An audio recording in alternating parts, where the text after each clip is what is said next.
मेरा आज का टॉपिक है पावर ऑफ टीम वर्क, यानी टीम वर्क में क्या पावर होती है। दोस्तों यकीन मानिए, मैं आज आपसे जिस टॉपिक पर बात करने जा रहा हूं, ये टॉपिक हमारे बिजनेस की रीढ़ की हड्डी है, जिसके ऊपर आप एक बहुत विशाल नेटवर्क खड़ा कर सकते हैं। जो बात मैं आपसे कहने जा रहा हूं दोस्तों, इसे आपको केवल सुनकर आगे बताना नहीं है, बल्कि आपको इसके ऊपर एक्शन करके दिखाना है। और मेरा ये मानना है, जो मैं आपसे कह रहा हूं, यदि आप उस मुताबिक एक्शन कर गए तो यकीन मानिए आप इस बिजनेस में आरडी नहीं, स्टार आरडी बनेंगे। आप और आपकी डाउनलाइंस अगर इस फॉर्मूले पर काम करती हैं दोस्तों, तो आप सबको स्टार आरडी का प्रमोशन प्राप्त होगा।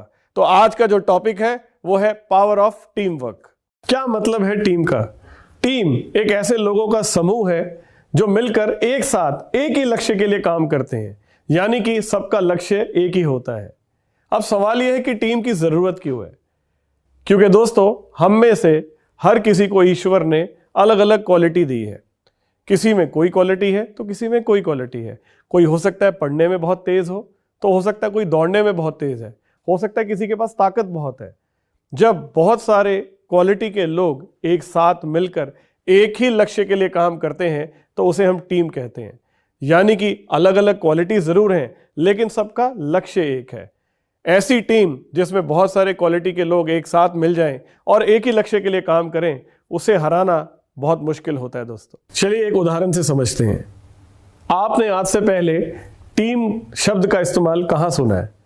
सबसे ज़्यादा टीम का इस्तेमाल स्पोर्ट्स में होता है। आपने क्रिकेट की टीम सुनी होगी, हॉकी की टीम सुनी होगी, फुटबॉल की टीम सुनी होगी। हमारे देश का जो सबसे फेमस स्पोर्ट है वो क्रिकेट है। उसी का उदाहरण लेते हैं।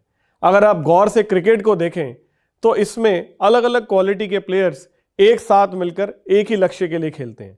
अगर मैं विराट कोहली की बात करूं तो वो एक बहुत अच्छे बैट्समैन है, लेकिन क्या वो एक बहुत अच्छे बॉलर हैं?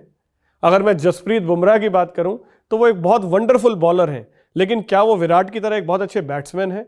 उसी तरह से अगर मैं केएल राहुल या ऋषभ पंत की बात करूं तो ये बहुत वंडरफुल कीपर्स हैं, लेकिन ये बहुत बढ़िया बॉलर नहीं है।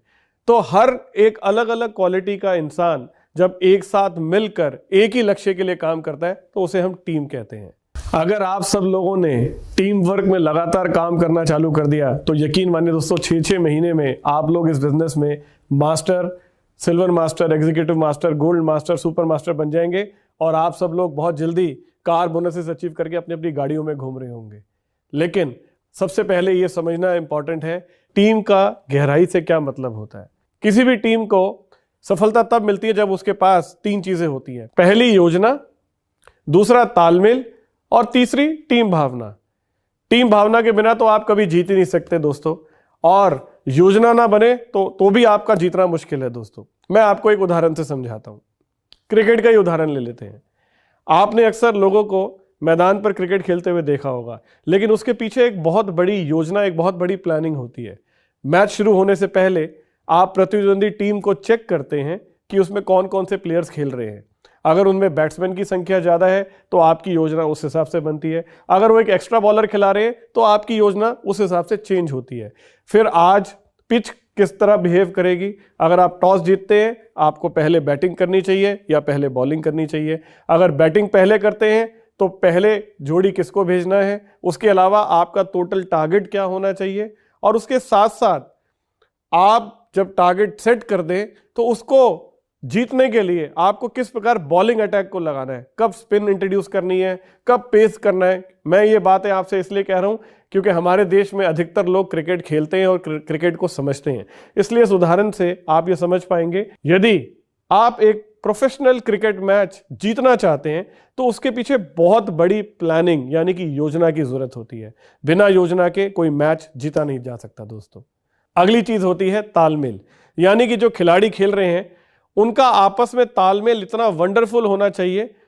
उन्हें यह पता होना चाहिए कि मेरा कौन सा खिलाड़ी कहां पर खड़ा हुआ है, और जब मैं बॉल फेंकूंगा तो उस हिसाब से उसे लेफ्ट में मूव करना है या राइट में मूव करना है।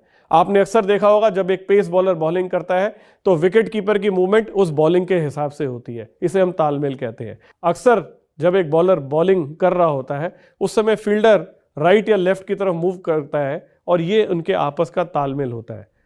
रनिंग बिटवीन द विकेट्स एक परफेक्ट एग्जाम्पल है तालमेल का। अगर दो लोगों में आपस में तालमेल नहीं होगा, एक ने कॉल कर लिया, दूसरा भाग पड़ा और पहला नहीं भागा, तो क्या हो जाता है? रनआउट। अक्सर आपने देखा होगा जब तालमेल की कमी होती है तो रनआउट बहुत ज्यादा होते हैं, और क्रिकेट में रनआउट होना तो समझ लीजिए इससे बुरी बात हो नहीं सकती। तो ऐसे बहुत सारे उदाहरण तालमेल के हैं। यानी दूसरी चीज जो टीम को जीतने के लिए जरूरी है वो है तालमेल। और तालमेल अच्छा कब होता है दोस्तों? जब आप ज्यादा से ज्यादा एक दूसरे के साथ बैठते हैं, जब आप ज्यादा से ज्यादा एक दूसरे के साथ वक्त बिताते हैं, जब आप ज्यादा से ज्यादा एक दूसरे के साथ प्रैक्टिस करते हैं। इसलिए टीम्स को अक्सर प्रैक्टिस करने के लिए एक साथ कहा जाता है, क्योंकि ड्यूरिंग द प्रैक्टिस आप एक दूसरे को समझते हैं, एक दूसरे के हाव भाव पहचानते हैं, एक दूसरे की बॉडी लैंग्वेज पहचानते हैं। तो टीम वर्क में सबसे इंपॉर्टेंट जो पार्ट है दोस्तों वो है आपसी तालमेल, और वो आपके एक साथ प्रैक्टिस करने से आता है।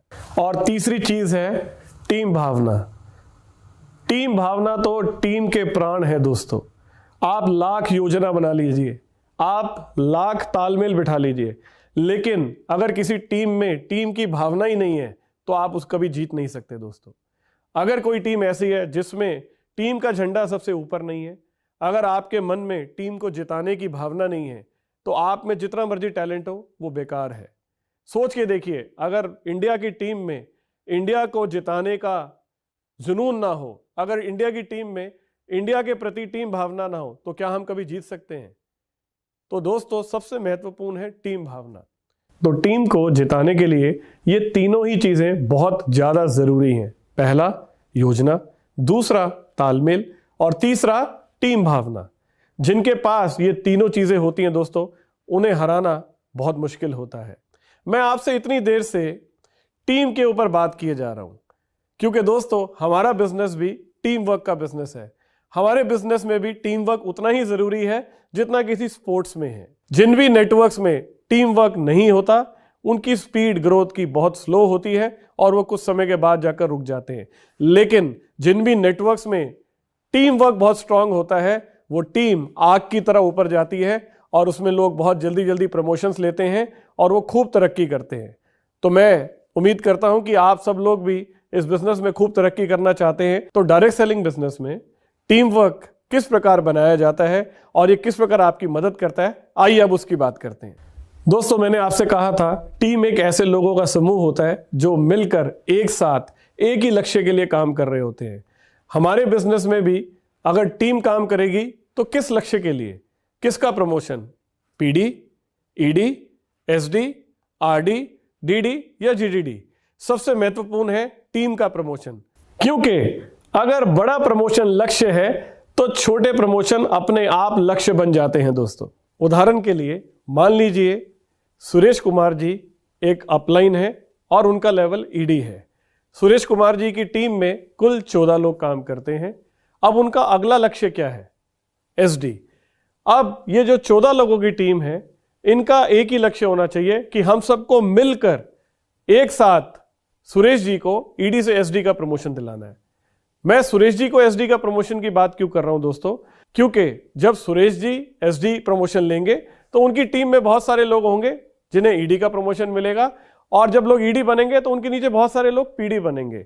तो कुल मिलाकर अगर हम सुरेश जी को ईडी से एसडी का प्रमोशन दिलाते हैं तो उसके साथ जो छोटे छोटे प्रमोशन है उनका लक्ष्य अपने आप बन जाता है। तो डायरेक्ट सेलिंग में आपकी टीम का सबसे बड़ा प्रमोशन ही आपका लक्ष्य होना चाहिए। अब एक छोटा सा सवाल, आप सोच रहे होंगे कि प्रमोशन तो सुरेश जी ने लेनी है, मैं भला क्यों लक्ष्य लेता फिरूं? तो दोस्तों इसके मुख्यतः 3 कारण हैं। पहला प्रोफेशनल, दूसरा कल्चर और तीसरा इमोशनल। आइए मैं अब आपको इन तीनों को डिटेल में समझाता हूं। तो पहला है प्रोफेशनल। प्रोफेशनल यानी कि बिजनेस। जिस प्रकार एक दुकानदार अपनी दुकान पर रोज जाता है, सुबह टाइम पर अपनी दुकान खोलता है, धूप बत्ती करता है, पूरा दिन वहां बैठता है, खूब मेहनत करता है और उसके बाद रात को घर आता है। किस लिए? क्योंकि उसे वहां से प्रॉफिट मिलता है। उसी प्रकार दोस्तों इस बिजनेस में भी हम सब लोग यहाँ पर पैसा कमाने के लिए आए हैं, अपने ड्रीम्स पूरे करने के लिए आए हैं। तो ये एक प्रोफेशनल वजह है कि क्यों हमें अपनी टीम का सबसे बड़ा जो प्रमोशन है उसे ही लक्ष्य में लेना चाहिए। दूसरी बात करते हैं कल्चर की। कल्चर यानी कि जैसे माता पिता अपने बच्चों को छोटे होते हुए कहते हैं कि आपको बड़ों को आप कह के बुलाना चाहिए, आपको अपने से बड़ों को आदर करना चाहिए, उनके पाँव छूने चाहिए, आप उन्हें ये सब कुछ कल्चर में दे रहे होते हैं, क्योंकि आप ये चाहते हैं कल जब वो बड़े हों तो वो भी आपकी उसी प्रकार रिस्पेक्ट करें, वो भी समाज में एक अच्छे इंसान बने। उसी प्रकार दोस्तों टीम का भी एक कल्चर होता है और वो कल्चर की जिम्मेदारी एक अपलाइन की होती है। आप अपनी टीम में कैसा कल्चर सेट करना चाहते हैं ये आपको तय करना बहुत ज़रूरी है। क्या आप चाहते हैं आपकी टीम में सब लोग एक दूसरे से खूब प्यार करें? क्या आप चाहते हैं आपकी टीम में सब लोग एक दूसरे की रिस्पेक्ट करें? अगर आप चाहते हैं आपका बिजनेस बहुत तेजी से ग्रो करे तो उसके लिए एक सही कल्चर का होना ज़रूरी है, ठीक वैसा कल्चर जैसा हम सबको अपने घर में हमारे माता पिता से मिला। यानी कि जब मैं कल्चर की बात करता हूं तो इसका प्रॉफिट से कोई लेना देना नहीं है दोस्तों। माता पिता अपने बच्चों को कल्चर सिखा रहे होते हैं तो वहां कोई प्रॉफिट नहीं आता, लेकिन उससे आप एक बेहतर इंसान बनते हैं, एक बेहतर नींव रखी जाती है। उसी प्रकार कल्चर का प्रॉफिट से लेना देना डायरेक्टली तो नहीं है, लेकिन अगर आप लॉन्ग टर्म बिजनेस करना चाहते हैं तो आपके बिजनेस में सही कल्चर का होना बहुत जरूरी है। तीसरी चीज आती है इमोशनल। एक बाप अपने जिंदगी भर की कमाई अपने बेटे को डॉक्टर इंजीनियर बनाने में लगा देता है, इसमें क्या प्रॉफिट छुपा हुआ है? ये इमोशन है दोस्तों, एक पिता का इमोशन अपने बेटे के लिए। जिस प्रकार माँ अपने बच्चों को बड़ा करने के लिए अपनी नौकरी छोड़ देती है, अपना करियर छोड़ देती है ताकि वो अपने बच्चों को समय दे पाए, ये होता है इमोशनल दोस्तों। उसी प्रकार ये तीनों चीजें आपकी टीम के लिए बेहद जरूरी है। सुरेश जी जिनकी टीम 14 लोगों की है, यदि आज ये 14 लोगों की टीम मिलकर सुरेश जी को एसडी बनाती है दोस्तों, तो यहां पर एक प्रोफेशनल उदाहरण सेट होगा जो कि कल सबके काम आएगा, क्योंकि आज बारी सुरेश जी की है तो कल बारी आपकी भी होगी। तो यहां पर अगर आप प्रोफेशन की बात करें दोस्तों तो फायदा सिर्फ सुरेश जी का नहीं है, क्योंकि कल जब सुरेश जी की प्रमोशन होगी और जब कल वो स्टेज पर जाएंगे और जाकर कहेंगे कि मेरा इस महीने का चेक 50,000 का है, तो आपको क्या लगता है उससे सिर्फ सुरेश जी का फायदा होगा? बिल्कुल नहीं दोस्तों, वहां पर बैठे हुए एक एक डिस्ट्रीब्यूटर को इससे मोटिवेशन मिलेगा, आपकी टीम को इससे मोटिवेशन मिलेगा। तो चेक किसी का भी हो, प्रमोशन किसी का भी हो, फायदा हम सबका है दोस्तों। इसे कहते हैं प्रोफेशन। अब हम बात करते हैं कल्चर की। सोच के देखिए, अगर आपकी टीम में एक ऐसा कल्चर सेट हो जाए जहां हर डाउनलाइन ये कह रही है कि मुझे अपनी अपलाइन को बनाना है, अगर आज अपनी डाउनलाइन को आप ये समझाते हैं कि मुझे अपनी प्रमोशन की चिंता नहीं है, मैं ये चाहता हूं कि मेरी अपलाइन का प्रमोशन हो, तो आप अपनी डाउनलाइन को क्या सिखा रहे हैं? आप उन्हें एक ऐसा कल्चर दे रहे हैं जिसमें आप उन्हें ये कह रहे हैं कि मुझे अपनी परवाह नहीं है, मैं अपनी अपलाइन को बनाना चाहता हूं। यकीन माने दोस्तों, आपका ये एक्शन वो बहुत क्लोजली ऑब्जर्व कर रहे हैं। अगर आज आप अपनी अपलाइन के लिए इस प्रकार भाग रहे हैं तो कल वो भी आप ही के लिए इस प्रकार भागेंगे। तो एक ऐसा कल्चर सेट हो जाएगा जिसमें लोग निस्वार्थ भाव से बिना अपनी प्रमोशन की चिंता किए हुए अपलाइन की प्रमोशन कराएंगे। और जिस भी नेटवर्क में इस तरह का कल्चर सेट हो जाता है वो नेटवर्क कभी रुकते नहीं, वो नेटवर्क आग की तरह ऊपर जाते हैं दोस्तों। जिस प्रकार एक परिवार में कल्चर को सेट करने का काम बड़ों का होता है, उसी प्रकार हमारी टीम में भी, हमारे नेटवर्क में भी कल्चर हम सेट करेंगे दोस्तों। ये बिजनेस दिल का बिजनेस है। जो लोग भी इस बिजनेस को दिल से करेंगे वो खूब तरक्की करेंगे दोस्तों, वो कभी नहीं रुकेंगे, क्योंकि जब भी आप देने की बात करते हैं तो आपको अपने आप मिलता है। ये लॉ ऑफ एनर्जी का कॉन्सेप्ट भी है दोस्तों। आप लेने के नहीं सोचें, आप देने की सोचें, क्योंकि इस दुनिया में इस तरह की सोच रखने वाले लोगों की संख्या बहुत कम है कि मैं दे क्या सकता हूं। आपको अपने लिए कुछ नहीं चाहिए, आपको हमेशा 2 लोगों के लिए इस बिजनेस में काम करना चाहिए। पहला अपनी अपलाइन के लिए और दूसरा अपनी डाउनलाइन के लिए, क्योंकि अगर आप अपनी अपलाइन की प्रमोशन के लिए काम करते हैं तो आपकी प्रमोशन खुद ब खुद हो जाएगी, क्योंकि अपलाइन की प्रमोशन के लिए सबसे पहले आपको प्रमोशन लेना जरूरी होगा। और दूसरा, यदि आप अपनी डाउनलाइन को प्रमोशन दिलवाते हैं तो भी आपकी प्रमोशन निश्चित है। अब तीसरी चीज आती है इमोशनल। हम सब का ब्लड ग्रुप क्या है दोस्तों? वी आर गैल्वे पॉजिटिव। हम में से यकीन माने कोई भी व्यक्ति ऊपर उठ के जाएगा तो वो हमारे परिवार का हिस्सा है। इसलिए दोस्तों तीसरा कारण है इमोशनल कारण। हम एक ऐसा परिवार है जिसमें किसी की प्रमोशन हो, खुशी हम सबकी है दोस्तों, क्योंकि वो एक ऐसा उदाहरण है जो बहुत सारे लोगों को प्रेरणा देगा आगे बढ़ने के लिए।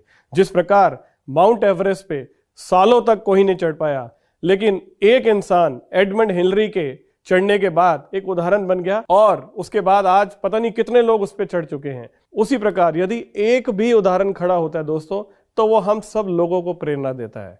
अब मैं आपको बताऊंगा कि डायरेक्ट सेलिंग बिजनेस में टीम वर्क में काम कैसे किया जाता है और एक आदर्श टीम कैसी होनी चाहिए। सबसे पहले हम टीम के लक्षण की बात करते हैं। एक टीम में क्या क्या होना चाहिए? पॉजिटिव एनर्जी यानी कि सकारात्मक ऊर्जा, एंथुसियाज्म यानी कि जोश, और तीसरा है पॉजिटिव एटीट्यूड यानी कि आपका सकारात्मक नजरिया। ये तीन चीजें आपकी टीम में होनी चाहिए, तब जाकर आपकी टीम एक आदर्श टीम बनती है, एक ऐसी टीम जिसे हराना मुश्किल है दोस्तों। अब एक टीम के पास क्या क्या नहीं होना चाहिए? नेगेटिव डिस्कशन, मुरझाया हुआ चेहरा, तनाव, डिप्रेशन, नेगेटिव एटीट्यूड, ये वो चीजें हैं जो किसी भी बड़ी से बड़ी टीम को नष्ट कर सकती है, क्योंकि नेगेटिव एटीट्यूड और नेगेटिव डिस्कशन ये आपको आपके सपनों से दूर ले जाएगा दोस्तों। जिन भी नेटवर्क में दोस्तों नेगेटिव ऊर्जा होती है, नेगेटिव एटीट्यूड होता है, डिप्रेशन होता है, मुरझाए चेहरे होते हैं, लो एनर्जी होती है, वो नेटवर्क कभी तरक्की नहीं कर पाते। गौर से सोचिए दोस्तों, हमारा बिजनेस किस चीज का बिजनेस है? हमारा बिजनेस एक टीम बनाने का बिजनेस है। हमारा बिजनेस लोगों को अपने साथ शामिल करने का बिजनेस है। अब आप किसी से कहते हैं कि आप आइए और हमारे परिवार में शामिल हो जाइए। कोई आपके परिवार में शामिल क्यों होगा? जब उसे कुछ ऐसा मिलेगा जो उसे बाहर की दुनिया में नहीं मिल रहा। और बाहर की दुनिया में क्या होता है वो आप भली बात ही जानते हैं। ज्यादातर लोग बाहर अपने आप को सही और दूसरों को गलत ठहराने में लगे हुए हैं। आप गौर से देखिए, ज्यादातर लोग आपको नेगेटिव डिस्कशन करते हुए नजर आएंगे। या तो वो खड़े होकर प्रशासन को गाली दे रहे होते हैं, या नेताओं को चोर बोल रहे होते हैं, या कुल मिलाकर ये कह रहे होते हैं कि आज तक इस देश ने हमारे लिए क्या किया। अगर 4 औरतें इकट्ठी हैं तो वो 5वीं की बुराई कर रही होती है। अगर 4 दोस्त इकट्ठे खड़े हुए हैं तो वो 5वें की बुराई कर रहे होते हैं जो आज आया नहीं है। यानी लोगों को नेगेटिव डिस्कशन करने में बहुत मजा आता है दोस्तों, और वो हमेशा अपने ऊपर तरस खाते हैं। कुछ इसी तरह से ज्यादातर लोग अपनी जिंदगी बिताते हैं। ज्यादातर लोग अपनी जॉब से या बिजनेस से खुश नहीं है। आप चेक करके देखिए, यदि आप किसी से पूछते हैं कि मेरे भाई कैसा चल रहा है काम, तो कहेगा बस भाई कट रही है जिंदगी। आपने आज तक किसी ऐसे व्यक्ति को देखा हो जो फर्स्ट क्लास सूटेड बूटेड होके हुए डांस करता हुआ एकदम जॉब पे जा रहा हो और बोल रहा हो यस मैं आज जॉब करने जा रहा हूं? क्या देखा आपने कोई इस तरह का व्यक्ति? इस तरह का व्यक्ति आपको अक्सर शनिवार को नजर आता है, जब वो कहता है कि कल संडे है चलो छुट्टी है। यानी वहां एनर्जी होती है छुट्टी के लिए, लेकिन जॉब पे जाने के लिए नहीं दोस्तों, क्योंकि ज्यादातर लोग बाहर जो कुछ भी कर रहे हैं उससे वो संतुष्ट नहीं है। अगर आप चाहते हैं कि आप उन्हें एक ऐसी दुनिया दें, एक ऐसा फर्क दें जहां उन्हें आज तक जो नहीं मिला वो यहां मिले, तो उसके लिए आपकी टीम में पॉजिटिविटी का होना बहुत जरूरी है, पॉजिटिव एटीट्यूड का होना बहुत जरूरी है, एक टीम वर्क का होना जरूरी है, एंथुसियाज्म का होना जरूरी है, जोश का होना जरूरी है दोस्तों। इसलिए आपको हमेशा नेगेटिव डिस्कशन से बचना चाहिए, क्योंकि नेगेटिव डिस्कशन से कभी भी मसले हल नहीं होते। मान लीजिए आपके ऑफिस में एक ट्यूबलाइट खराब है। अब आप पहले व्यक्ति को बुलाते हैं और बोलते हैं देख भाई ट्यूब खराब है, दूसरे को भी कहते हैं देख भाई ट्यूबलाइट खराब हो गई, तीसरे को भी बोलते हैं ट्यूबलाइट खराब हो गई।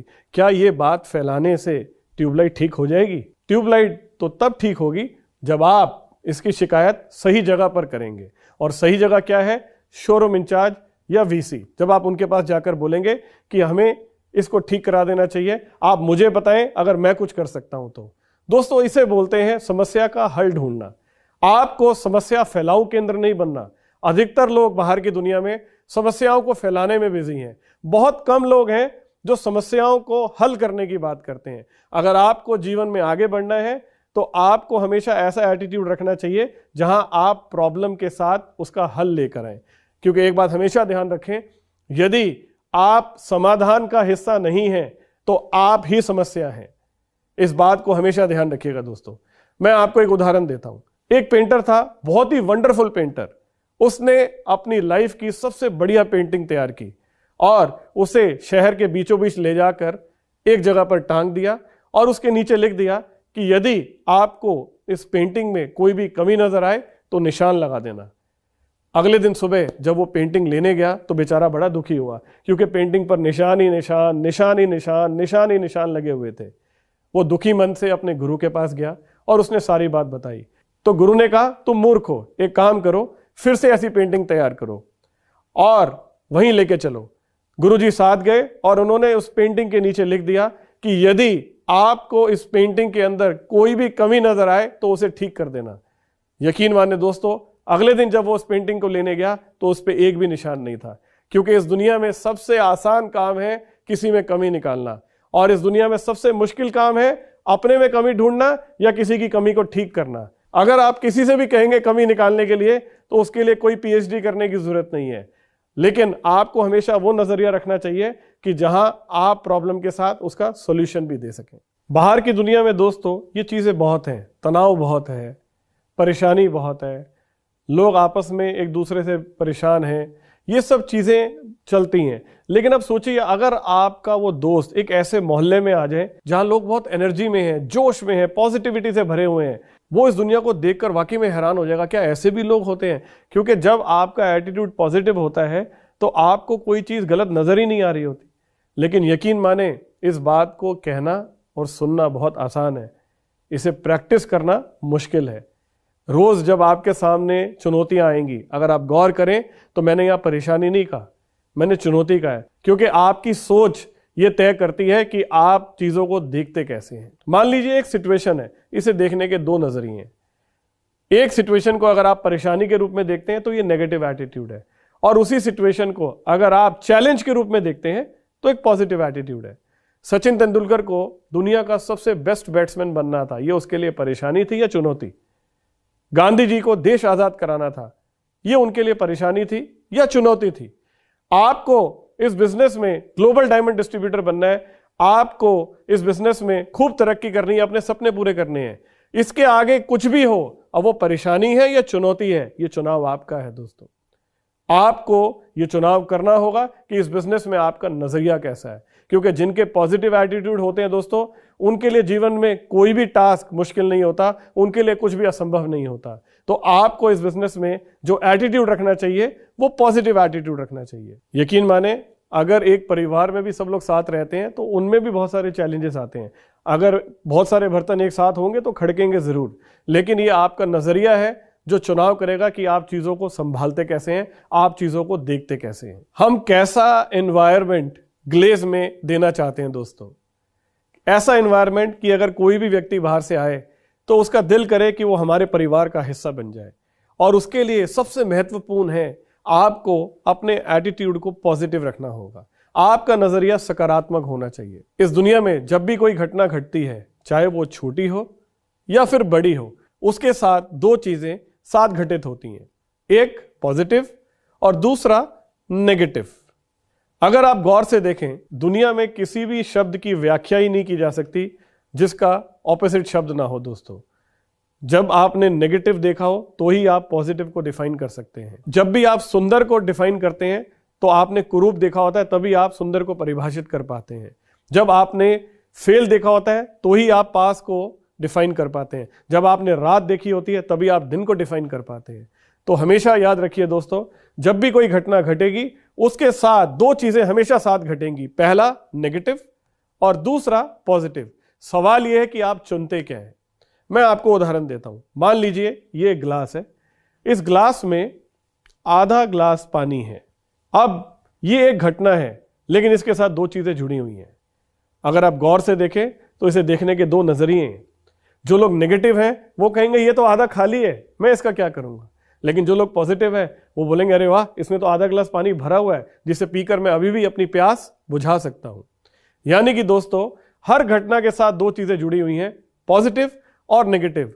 और समस्या ये है कि ज्यादातर लोग नेगेटिव चुनते हैं, क्योंकि ये चुनना सबसे आसान होता है। अगर आप हमेशा अपने एटीट्यूड को पॉजिटिव रखें दोस्तों, तो यकीन मानिए आपको शिखर तक पहुंचने से कोई नहीं रोक सकता, क्योंकि ऐसे लोगों की संख्या बहुत कम है जो हर हालात में अपने आप को पॉजिटिव रखते हैं।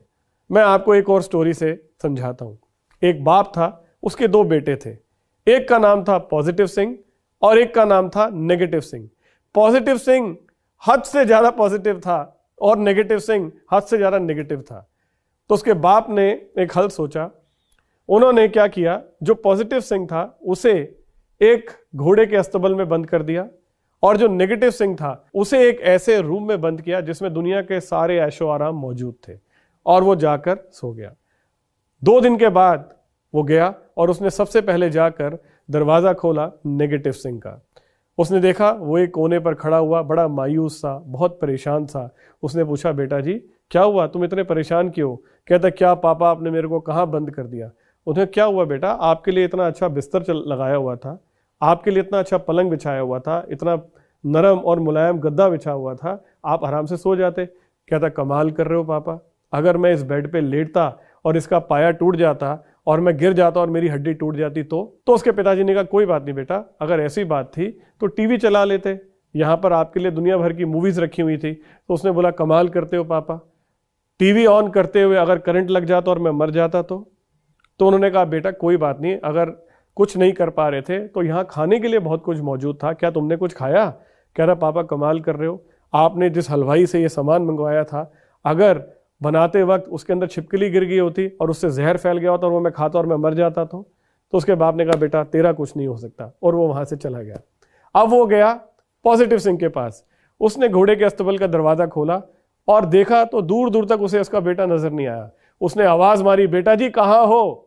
तो वहां अंदर से आवाज आई, पिताजी यहाँ। तो उसने बोला, कहाँ? तो घोड़े की लीद का एक बहुत बड़ा ढेर था, उसमें से एक हाथ बाहर निकला और उसने बोला, पिताजी यहाँ। तो उसने पूछा, यहाँ क्या कर रहे हो? तो उसने बोला, मैं ढूंढ रहा हूं। कहते, क्या? तो उसने कहा, घोड़ा। उसने कहा, अगर लीद यहीं कहीं है तो घोड़ा भी तो यहीं कहीं होगा। यानी दोस्तों, एक पॉजिटिव इतना पॉजिटिव है कि वो लीद के सहारे घोड़ा ढूंढने की कोशिश कर रहा है, और एक नेगेटिव इतना बड़ा नेगेटिव कि उसके पास सब कुछ होते हुए भी उसे देखने का नजरिया ही नेगेटिव है, जो उसे देख ही नहीं पा रहा। तो जीवन में जब भी कोई घटना घटित होती है, आपका नजरिया यह तय करता है कि आप उसे देखते किस तरह से। तो कहने का मतलब यह है दोस्तों, जो आपके हाथ में है वही आपका माध्यम है। मैंने अक्सर बहुत सारे डिस्ट्रीब्यूटर्स को देखा है कि वो एक्सक्यूज देते हैं, वो बहाने बनाते हैं। काश मेरे पास बाइक होती तो मैं ये करके दिखा देता, काश मेरे पास स्कूटर होता तो मैं ये करके दिखा देता। यकीन मानिए दोस्तों, ये वो एक्सक्यूज है जो आपको आगे बढ़ने से रोक रहे हैं, क्योंकि जिसने करना होता है वो करके दिखा देता है। हमारे पास ऐसे हजारों उदाहरण ग्लेज में मौजूद है जिनके पास ना बाइक थी जब उन्होंने काम शुरू किया और ना साइकिल, लेकिन उन्होंने उसके बावजूद लंबा सफर तय करते हुए अपनी गाड़ियों तक को अचीव किया है दोस्तों, और अपने घर खड़े किए हैं। बहुत सारे उदाहरण हैं, आप अच्छे से जानते हैं, चाहे वो सुभद्रा देवी हो, चाहे वो जनार्दन हो, चाहे वो राजू हो। बहुत सारे लोग हैं दोस्तों, जब इस बिजनेस में आए थे तो उनके पास कोई साधन नहीं था, लेकिन एक एटीट्यूड था जिसे कहते हैं पॉजिटिव एटीट्यूड, जिसकी वजह से आज उन्होंने इतनी बड़ी कामयाबी हासिल की है।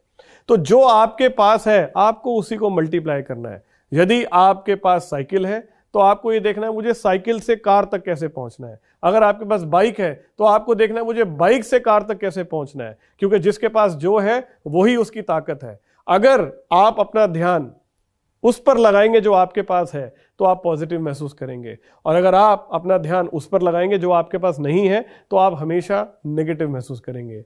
ईश्वर ने अगर आपको 2 हाथ 2 पांव सलामत दिए हैं तो आपको शुक्रगुजार होना चाहिए कि मेरे पास एक संपूर्ण शरीर है, मैं देख सकता हूं, मैं सुन सकता हूं, मैं बोल सकता हूं, मैं चल सकता हूं। इससे बड़ी संपत्ति नहीं चाहिए दोस्तों।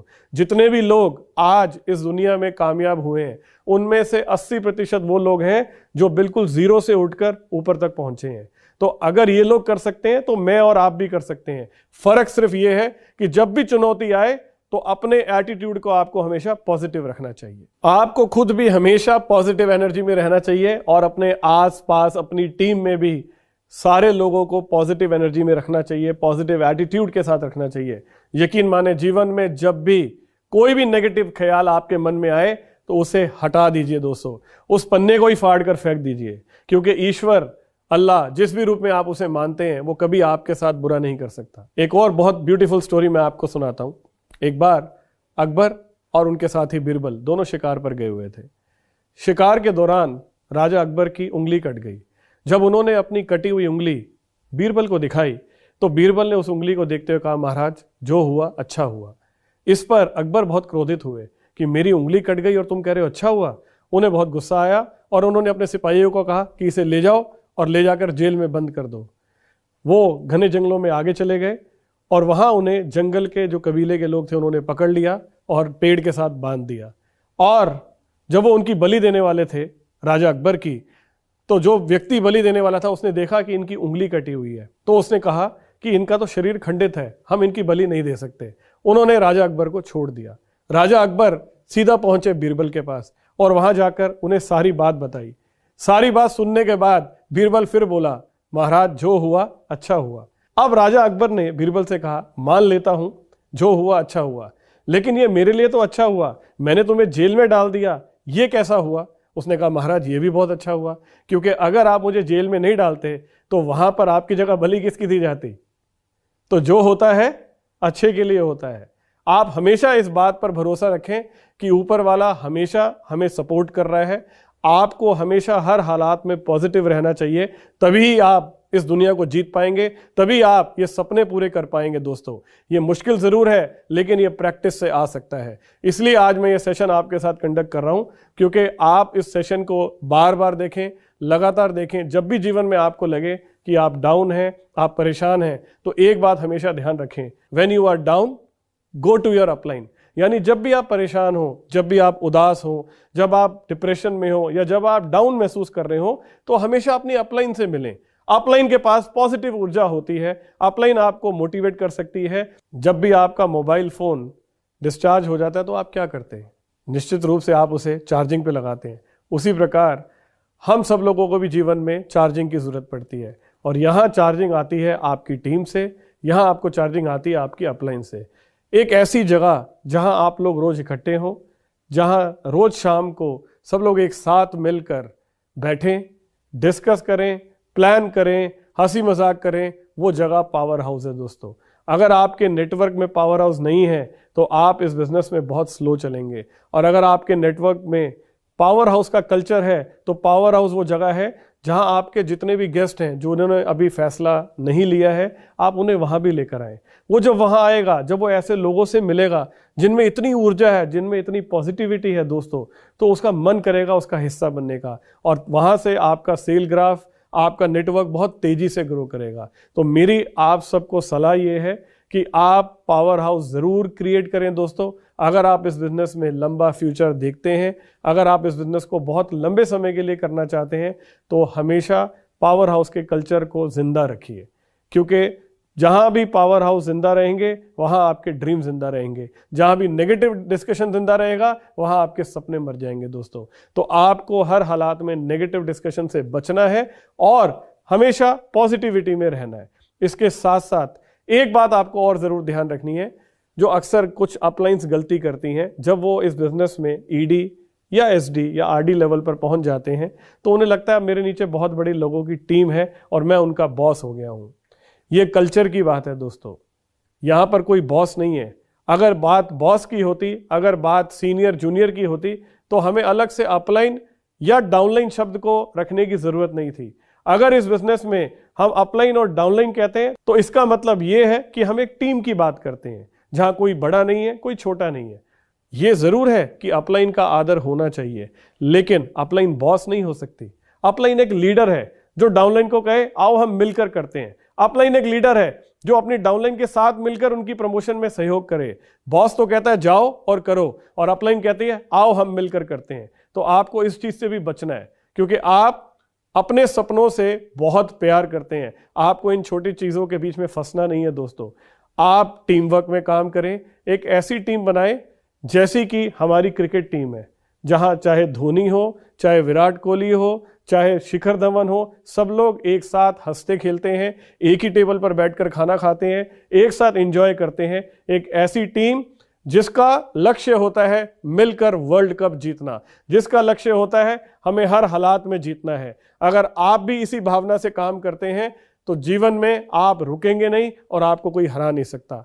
दोस्तों, ऊर्जा का हमारे बिजनेस में बहुत बहुत बड़ा इंपॉर्टेंट रोल है दोस्तों, और ऊर्जा दो तरह की है, एक पॉजिटिव और एक नेगेटिव। और ये दोनों ऊर्जाओं के साथ एक कॉमन बात है कि ये दोनों ही कंटेजियस है। कंटेजियस का मतलब होता है छूत।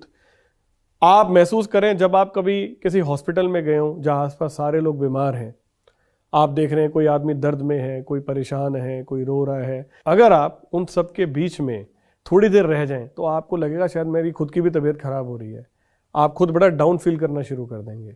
और यही अगर आप किसी पार्टी में चले जाएं, किसी अच्छे डेस्क में चले जाएं जहां म्यूजिक बज रहा है, सब लोग एंजॉय कर रहे हैं, डांस कर रहे हैं और झूम रहे हैं मस्ती में, उनको देखकर आपके पैर अपने आप थिरकने शुरू हो जाएंगे और आपको लगेगा मैं भी इनके साथ ज्वाइन कर लूं। तो दोस्तों ये ऊर्जा है, ये कंटेजियस है, ये देखने से, महसूस करने से, एहसास करने से फैलती है।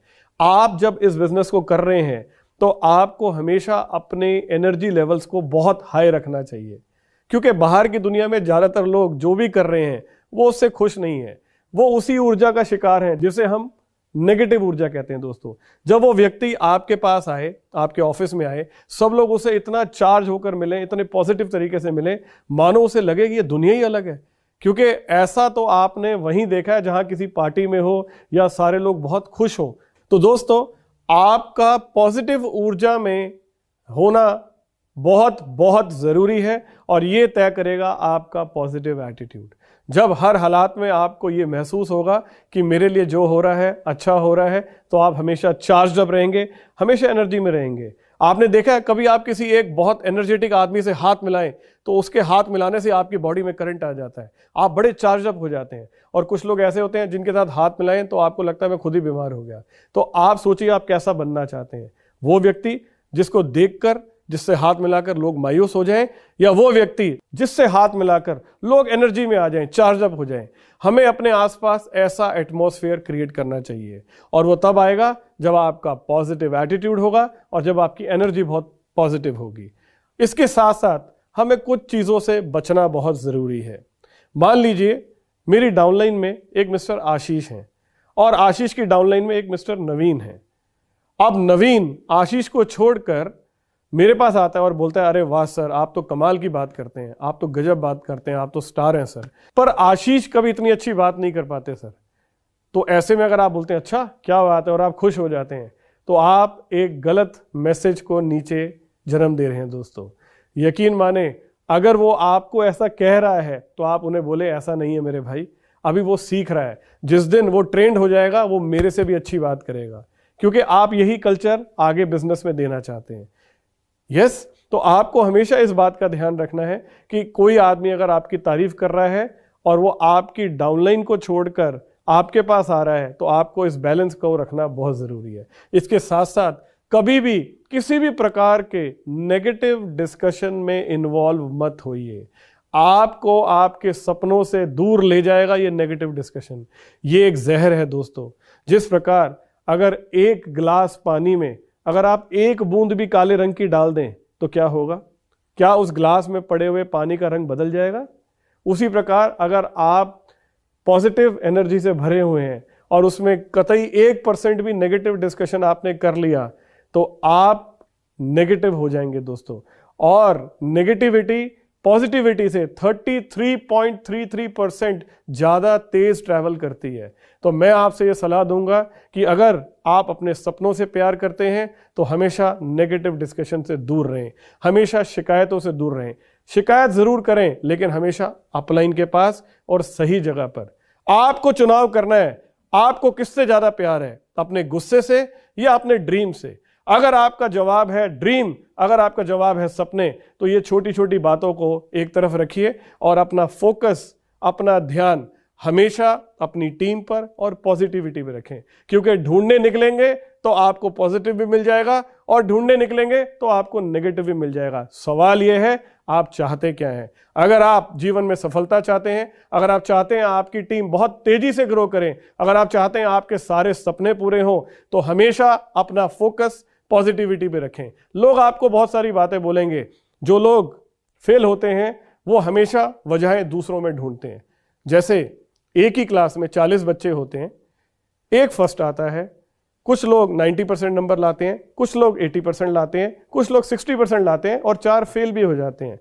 कभी इन 4 बच्चों के पास जाना और इन 4 से पूछ के देखना कि बेटा फेल क्यों हो गए, तो ये बोलेंगे कि टीचर खराब, स्कूल खराब, पेपर जो है वो सिलेबस के बाहर से आ गया था, मेरे साथ वाला जो बच्चा था वो मुझे बहुत तंग करता था, हमारे पास ढंग की किताबें नहीं थी, मैं बहुत गरीब परिवार में पैदा हुआ, मेरे पास पढ़ने के पैसे नहीं थे। वो एक्सक्यूजेस देगा दोस्तों।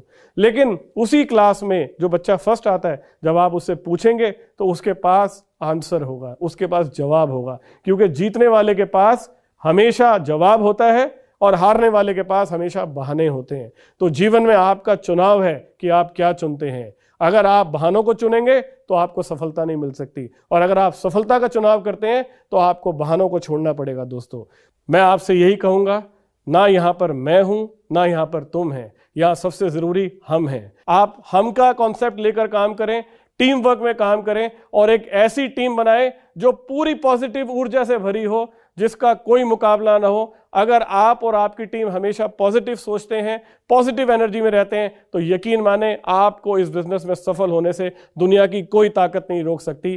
Thank you very much. जय हिंद, गो गैलवे।